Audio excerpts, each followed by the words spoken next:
മലയാള സിനിമയുടെ ചരിത്രത്തിൽ റിലീസ് ചെയ്ത സമയത്ത് അർഹിച്ച വിജയം നേടാതെ പോവുകയും എന്നാൽ പിൽക്കാലത്ത് പ്രേക്ഷകർ നെഞ്ചിലേറ്റുകയും ചെയ്ത ക്ലാസിക്കുകളുടെ കൂട്ടത്തിൽ എക്കാലവും മുൻപന്തിയിലാണ് രണ്ടാം ഭാവം എന്ന ചിത്രത്തിന്റെ സ്ഥാനം.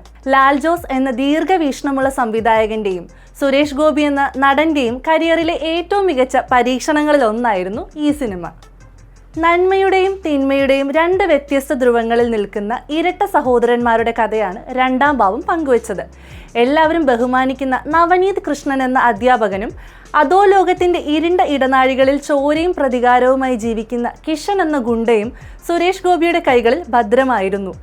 ഒരേ സമയം ശാന്തതയും പരുക്കൻ ഭാവവും അദ്ദേഹം ആ ഭാവങ്ങളിൽ ആവാഹിച്ചു. അതുവരെ മലയാളി കണ്ടുശീലിച്ച പോലീസ് വേഷങ്ങളുടെ ഗാംഭീര്യത്തിൽ നിന്നും മാറി അഭിനയത്തിന്റെ മറ്റൊരു തലം സുരേഷ് ഗോപി ഇതിൽ പുറത്തെടുത്തു. എന്നാൽ അപ്രതീക്ഷിതമായി നടക്കുന്ന ഒരു കൊലപാതകവും തുടർന്ന് കിഷൻ തന്റെ ചോരപുരണ്ട ഭൂതകാലം ഉപേക്ഷിച്ച് സഹോദരന്റെ വേഷത്തിലേക്ക് മാറേണ്ടി വരുന്നതുമായ നാടകീയമായ സംഭവ വികാസങ്ങൾ സിനിമയെ ഉദ്വേഗഭരിതമാക്കി മാറ്റി. വലിയ പ്രതീക്ഷകളോടെ തിയേറ്ററുകളിൽ എത്തിയ ചിത്രം പക്ഷേ അന്ന് ബോക്സ് ഓഫീസിൽ പരാജയപ്പെടുകയാണ് ഉണ്ടായത്. ഒരു സംവിധായകൻ എന്ന നിലയിൽ ലാൽ ജോസിന് അത് വലിയൊരു ആഘാതമായിരുന്നു സമ്മാനിച്ചത്. തൻ്റെ മികച്ചൊരു സൃഷ്ടി എന്തുകൊണ്ട് പ്രേക്ഷകർ തിരസ്കരിച്ചു എന്ന് അദ്ദേഹം പലപ്പോഴും സങ്കടത്തോടെ ഓർത്തെടുത്തിട്ടുണ്ട്. എന്നാൽ കാലം ആ ചിത്രത്തോട് നീതി പുലർത്തി. പിന്നീട് മിനി സ്ക്രീനിലും സീഡികളിലുമായി സിനിമ ജനങ്ങളിലേക്ക് എത്തിയപ്പോൾ മലയാളി ഈ ചിത്രത്തെ നെഞ്ചോട് ചേർത്തു. തിയേറ്ററിൽ കാണാതെ പോയൊരു നല്ല സിനിമയെക്കുറിച്ചുള്ള കുറ്റബോധത്തോടെയാണ് പിന്നീട് പ്രേക്ഷകർ രണ്ടാം ഭാവത്തെ ഒരു കൾട്ട് ക്ലാസിക് പദവിയിലേക്ക് ഉയർത്തിയത്. സിനിമയുടെ കഥ പോലെ തന്നെ മലയാളി നെഞ്ചിലേറ്റിയ മറ്റൊന്നാണ് വിദ്യാസാഗർ ഗിരീഷ് പുത്തഞ്ചേരി കൂട്ടുകെട്ടിൽ പിറന്ന ഇതിലെ ഗാനങ്ങൾ. വർഷങ്ങൾ എത്ര കഴിഞ്ഞിട്ടും മറന്നിട്ടും എന്തിനോ മനസ്സിൽ തുളുമ്പുന്നു എന്ന ഗാനം കേൾക്കുമ്പോൾ മലയാളിയുടെ മനസ്സ് ഇന്നും ആർദ്രമാകും.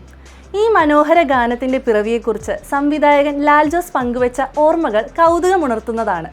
നമ്മൾ മറന്നു എന്ന് വിചാരിക്കുന്ന ചില കാര്യങ്ങൾ, അല്ലെങ്കിൽ മനസ്സിൻ്റെ ഏതെങ്കിലും ഒരു കോണിൽ ഉപേക്ഷിച്ചു എന്ന് കരുതുന്ന ഓർമ്മകൾ ഒരു സ്വപ്നത്തിലൂടെയോ മറ്റോ വീണ്ടും വന്ന് ഹലോ ഞാൻ ഇവിടെ തന്നെയുണ്ട് എന്ന് പറയുന്ന ഒരു സിറ്റുവേഷൻ ആയിരുന്നു ആ പാട്ടിനുണ്ടായിരുന്നത്. ലാൽ ജോസും സംഗീത സംവിധായകൻ വിദ്യാസാഗറും മുറിയിലേക്ക് കടന്നു ചെല്ലുമ്പോൾ ഇന്ന് നമ്മൾ കേൾക്കുന്ന അതേ ഈണത്തിലും താളത്തിലും വരികൾ സ്വയം മൂളിപ്പറയുകയായിരുന്നു ഗിരീഷ് പുത്തഞ്ചേരി. ആ വരികളുടെ മാന്ത്രികതയിൽ ലയിച്ചുപോയ വിദ്യാസാഗർ ഒട്ടും സമയം കളയാതെ തൊട്ടടുത്ത നിമിഷം തന്നെ തൻ്റെ കീബോർഡിൽ ആ ഈണം വായിച്ചെടുത്തു.